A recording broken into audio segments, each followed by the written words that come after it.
A fishing village. Stephen Crane, short stories.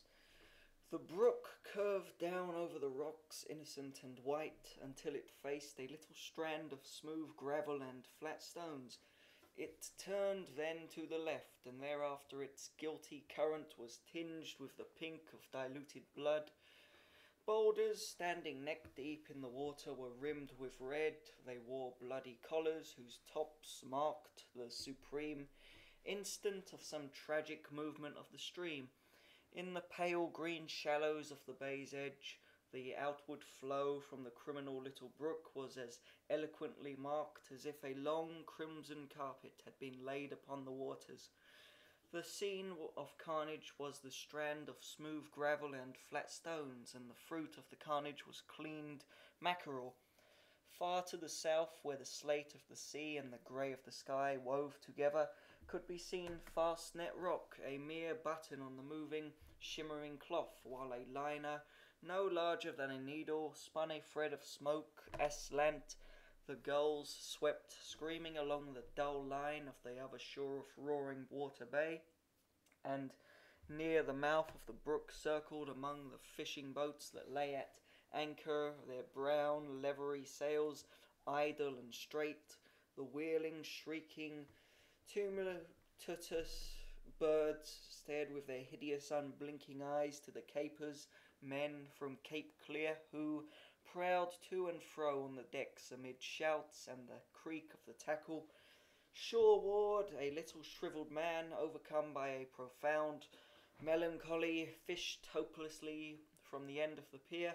Behind him, on a hillside, sat a white village, nestled among more trees than is common in this part of Southern Ireland.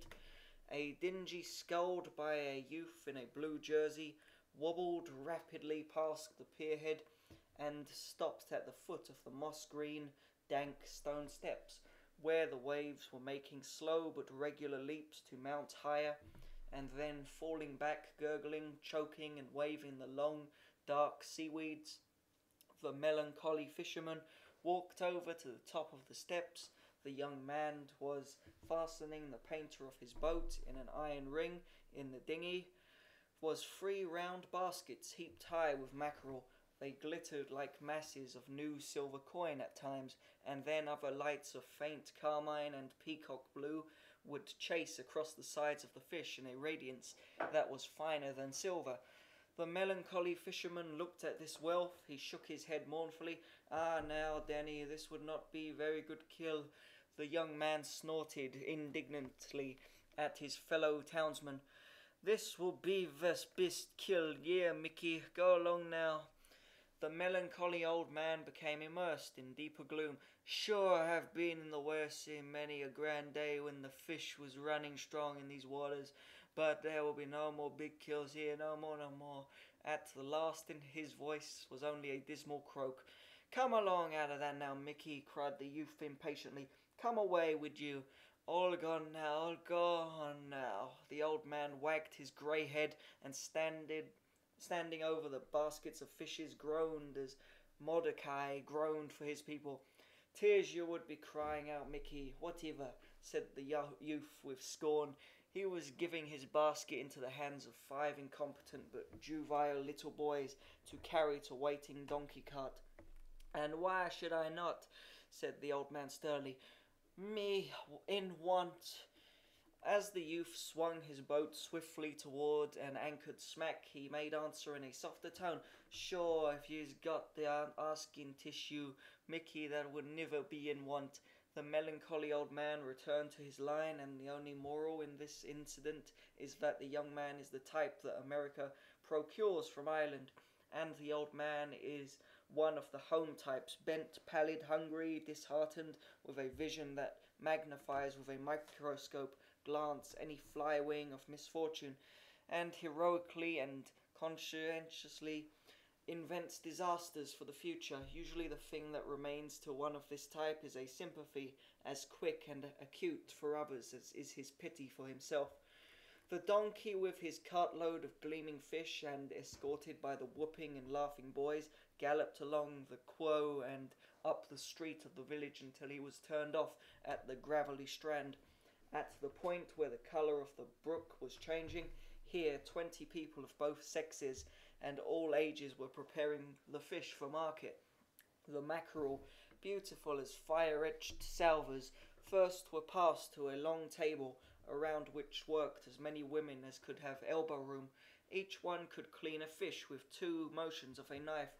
Then the washers, men who stood over the troughs, filled with running water from the brook, soused the fish until the outlet became a sinister element that in an instant changed the brook from a happy thing of gorge and heather of the hills to an evil stream, sullen and reddened. After being washed, the fish were carried to a group of girls with knives, who made the cuts that enabled each fish to flatten out in the manner known of the breakfast table. And after the girls came the men and boys, who rubbed each fish thoroughly with great handfuls of coarse salt, which was whiter than snow, and shone in daylight from a multitude of gleaming points. Diamond-like last came the packers, drilled in the art of getting neither too few nor too many mackerel into a barrel, sprinkling constantly prodigal layers of brilliant salt. There were many intermediate corps of boys and girls carrying fish from point to point, and sometimes building them in stacks, convenient to the hands of the more important labourers. A vast tree hung its branches over the place. The leaves made a shadow that was religious in its effect, as if the spot was a chapel consecrated to labour. There was a hush upon the devotees. The women at the large table worked intently, steadfastly, with bowed heads. Their old petticoats were tucked high, showing the coarse brogans which they wore, and the visible ankles were proportioned to the brogans as the diameter of a straw is to that of a half-crown. The national red under petticoat was a fundamental part of the scene. Just over the wall in the sloping street could be seen the bejerseyed capers, brawny and with shocks of yellow beard.